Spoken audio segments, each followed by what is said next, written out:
ರಾಜ್ಯದಲ್ಲಿ ನಡೀತಾ ಇದ್ದಂತಹ ಜಟಾಪಟಿ ಕೊನೆಗೂ ಹೈಕಮಾಂಡ್ ಅಂಗಳ ತಲುಪಿದೆ.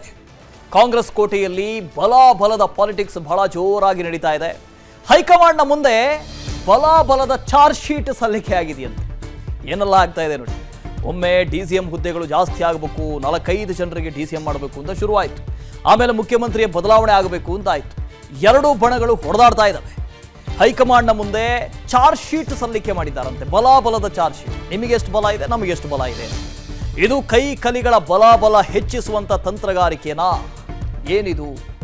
ಇದು ಪರಸ್ಪರ ಬಲ ತಗ್ಗಿಸುವ ಏಟು ಎದುರೇಟಿನ ತಂತ್ರಗಾರಿಕೆನಾ? ಪಕ್ಷ ಹಾಗೂ ಸರ್ಕಾರದಲ್ಲಿ ಹಿಡಿತ ಕುಗ್ಗಿಸುವ ಕಸರತ್ತುಗಳ ದಾಳನ ಇದು? ಟ್ರಬಲ್ ಶೂಟರ್ ಬಲ ಕುಗ್ಗಿಸುವುದಕ್ಕೆ ಸಿದ್ದರಾಮಯ್ಯ ಬಣದ ತಂತ್ರನ? ಸಿಎಂ ಆಪ್ತ ಸಚಿವರ ತಲೆದಂಡಕ್ಕೆ DK ಶಿವಕುಮಾರ್ರಿಂದ ಪ್ರತಿತಂತ್ರ ಹೇಗಿದೆ ಗೊತ್ತಾ? ಕೈ ಕಲಿಗಳ ಬಲ ಕುಗ್ಗಿಸುವ ತಗ್ಗಿಸುವ ಬಿಗಿ ಪಟ್ಟುಗಳು.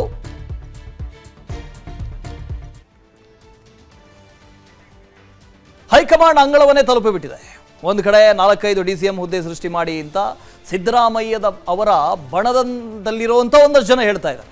ಅದರ ಜೊತೆಗೆ ಮುಖ್ಯಮಂತ್ರಿಗಳನ್ನೇ ಬದಲಾವಣೆ ಮಾಡಿ ಅಂತ DK ಶಿವಕುಮಾರ್ ಬಣದ ಒಂದಷ್ಟು ಜನ ನಾಯಕರು ಹೇಳ್ತಾ ಇದ್ದಾರೆ. ಜೊತೆಗೆ ಹೈಕಮಾಂಡ್ನ ಮುಂದೆ ಒಂದು ಚಾರ್ಜ್ ಶೀಟ್ ಅನ್ನ ಇಟ್ಟಿದ್ದಾರಂತೆ. ಅವ್ರಿಗೆ ಎಷ್ಟು ಬಲ ಇದೆ, ನಮ್ಗೆ ಎಷ್ಟು ಬಲ ಇದೆ ಅಂತ. DKಶಿಯನ್ನ KPCC ಅಧ್ಯಕ್ಷ ಗಾದಿಯಿಂದ ಕೆಳಗಿಳಿಸೋದಕ್ಕೆ ತಂತ್ರಗಾರಿಕೆ ಆಗ್ತಾ ಇದೆ. ಸಿಎಂ ಸಿದ್ದರಾಮಯ್ಯ ಆಪ್ತ ಸಚಿವರು DK ಶಿವಕುಮಾರ್ ವಿರುದ್ಧ ತಂತ್ರಗಾರಿಕೆ ರಚನೆ ಮಾಡಿದ್ದಾರೆ. DK ಶಿವಕುಮಾರ್ ಬಳಿ KPCC ಅಧ್ಯಕ್ಷ ಸ್ಥಾನವನ್ನು ಸೇರಿ ಪ್ರಬಲ ಖಾತೆಗಳಿದ್ದಾವೆ. ಬೆಂಗಳೂರು ಅಭಿವೃದ್ಧಿ ಖಾತೆ ಇದೆ, ಜಲಸಂಪನ್ಮೂಲ ಖಾತೆಗಳು DK ಶಿವಕುಮಾರ್ ಅವರ ಬಳಿಯೇ ಇದೆ. ಇದಲ್ಲದೆ ಉಪಮುಖ್ಯಮಂತ್ರಿಯಾಗಿ ಸರ್ಕಾರದಲ್ಲಿ ಬಹಳಷ್ಟು ಪ್ರಭಾವಿಯಾಗಿದ್ದಾರೆ. ಪಕ್ಷದಲ್ಲಿ ಎಲ್ಲವೂ ಒಬ್ಬರಿಗೆ ಸಿಗೋದು ಸರಿಯಲ್ಲ ಅಂತ ದಾಳ ಉಳಿಸಿದ್ದಾರೆ. ಯಾರು? ಮುಖ್ಯಮಂತ್ರಿಯವರ ಕಡೆಯವರು. ಪಕ್ಷದ ನಿಯಮವಾದ ಒಬ್ಬರಿಗೆ ಒಂದು ಹುದ್ದೆಯ ಪಾಲನೆ ಆಗಬೇಕು.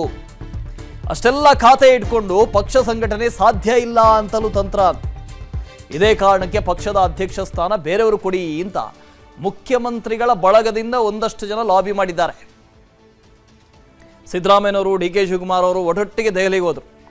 ಅಭಿವೃದ್ಧಿ ಬಗ್ಗೆ ನಾವು ಮಾತಾಡ್ತೀವಿ, ಪ್ರಧಾನಿಗಳನ್ನು ಭೇಟಿಯಾಗ್ತೀವಿ, ಅಮಿತ್ ಶಾ ಅವ್ರನ್ನ ಭೇಟಿಯಾಗ್ತೀವಿ, ಯಾಕೆ ನಮಗೆ ಅಭಿವೃದ್ಧಿಗೆ ದುಡ್ಡು ಕೊಡ್ತಾ ಇಲ್ಲ ಇದನ್ನು ಕೇಳ್ತೀವಿ ಅಂತ ಹೋದಂಥವರು ರಾಜಕಾರಣವನ್ನು ಮಾಡಿದ್ದಾರೆ.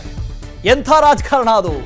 DK ಶಿವಕುಮಾರ್ ಬಣ, ಸಿದ್ದರಾಮಯ್ಯ ಬಣ, ಈ ಬಣದ ರಾಜಕೀಯ. ಸಿದ್ದರಾಮಯ್ಯ ಬಣದ ತಂತ್ರಕ್ಕೆ ಪ್ರತಿತಂತ್ರ ರೂಪಿಸಿದ್ದಾರೆ DK ಶಿವಕುಮಾರ್. ಹೈಕಮಾಂಡ್ ಮೂಲಕವೇ ಚೆಕ್ ಮೀಟ್ ಕೊಡಿಸೋದಕ್ಕೆ ಭರ್ಜರಿ ಪ್ಲಾನ್ ಮಾಡಿದ್ದಾರೆ.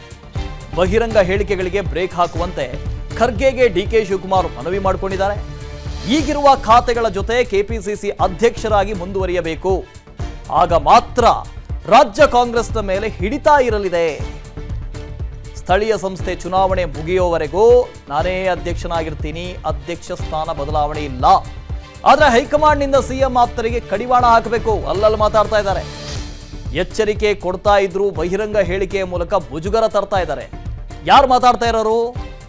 ಮುಖ್ಯಮಂತ್ರಿಗಳ ಆಪ್ತರು.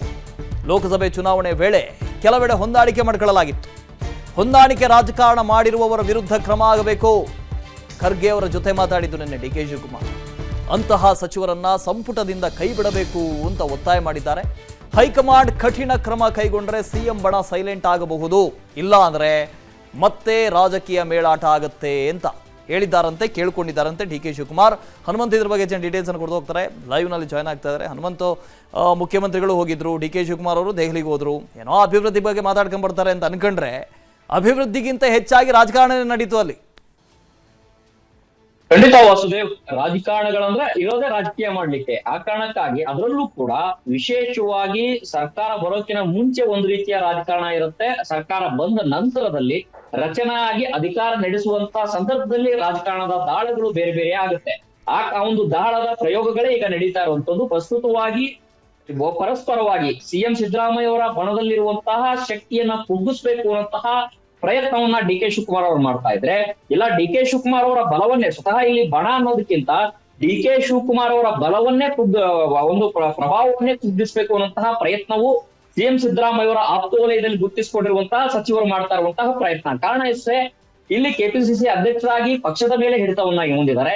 ಅತ್ತ ರಾಜ್ಯದ ಉಪಮುಖ್ಯಮಂತ್ರಿಯಾಗಿ ಪ್ರಬಲವಾದಂತಹ ಖಾತೆಗಳನ್ನು ಹೊಂದ್ಕೊಂಡು ಇಲಾಖೆಗಳಲ್ಲಿ ಮತ್ತು ಸರ್ಕಾರದ ಮೇಲೆ ಹಿಡಿತವನ್ನು ಸಾಧಿಸ್ತಾ ಇದ್ದಾರೆ.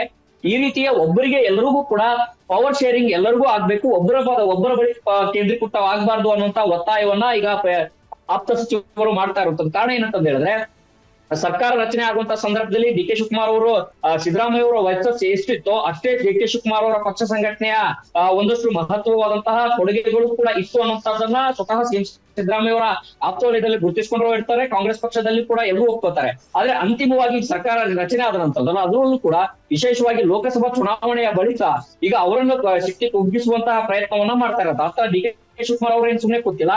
ಸಿಎಂ ಸಿದ್ದರಾಮಯ್ಯ ಅವರ ಆಪ್ತವಲಯದಲ್ಲಿ ಗುರುತಿಸಿಕೊಂಡಿರುವಂತಹ ಸಚಿವರ ಏನಿದೆ, ಲೋಕಸಭಾ ಚುನಾವಣೆಯಲ್ಲಿ ಎಲ್ಲೆಲ್ಲಿ ಲೀಡ್ ಕಡಿಮೆ ಆಗಿದೆ ಮತ್ತು ಹೊಂದಾಣಿಕೆ ರಾಜಕಾರಣ ಯಾರ್ಯಾರು ಮಾಡ್ಕೊಂಡಿದ್ದಾರೆ ಆ ಎಲ್ಲವೂ ಕೂಡ ಕೂಲಂಕುಷ ವರದಿಯನ್ನ ಸ್ವತಃ ಹೈಕಮಾಂಡ್ಗೆ ಅವರು ಕೊಡೋದ್ರ ಮೂಲಕ ಅವರನ್ನ ಸಚಿವ ಸ್ಥಾನದಿಂದ ತೆಗಿಬೇಕು ಅನ್ನುವಂತಹ ಪ್ರಯತ್ನವನ್ನು ಕೂಡ ಮಾಡ್ತಾ ಇರುತ್ತದೆ. ಯಾಕೆಂತಂದ ಹೇಳಿದ್ರೆ, ಅವರು ಈಗೇನ ಸಿದ್ದರಾಮಯ್ಯ ಅವರು ಮತ್ತೆ ಡಿ ಕೆ ಶಿವಕುಮಾರ್ ಅವ್ರ ಮೇಲ್ನೋಟಕ್ಕೆ ಚೆನ್ನಾಗಿದ್ದಾಗ್ಲೂ ಕೂಡ ಅಕ್ಕಪಕ್ಕದವರು ಇರುವಂತವ್ರು ಅವರನ್ನ ಒಂದಷ್ಟು ರಾಜಕೀಯವಾಗಿ ಬೇರೆ ಬೇರೆ ರೀತಿ ವಿಭಿನ್ನ ಸವಲುದಾರಿಗಳಿಗೆ ಹೋಗುವಂತ ರೀತಿಯಲ್ಲಿ ಮಾಡ್ತಾರೆ ಅನ್ನುವಂತ ಒಂದಷ್ಟು ಚರ್ಚೆ ಪಕ್ಷದಲ್ಲೂ ಆಗಿ ಮತ್ತು ಸರ್ಕಾರದ ಮಟ್ಟದಲ್ಲಿ ಇರುವಂತ ಕಾರಣಕ್ಕಾಗಿ ಈ ರೀತಿಯ ಪರಸ್ಪರ ಶಕ್ತಿ ಕುಗ್ಗಿಸುವಂತಹ ಬಲಾಬಲವನ್ನ ಕುಗ್ಗಿಸುವಂತಹ ಪ್ರಯತ್ನಗಳು ಎರಡೂ ಕಡೆಯಿಂದಲೂ ಕೂಡ ನಡೀತಾ ಇದೆ. Vasudev, okay, thank you Hanumanth.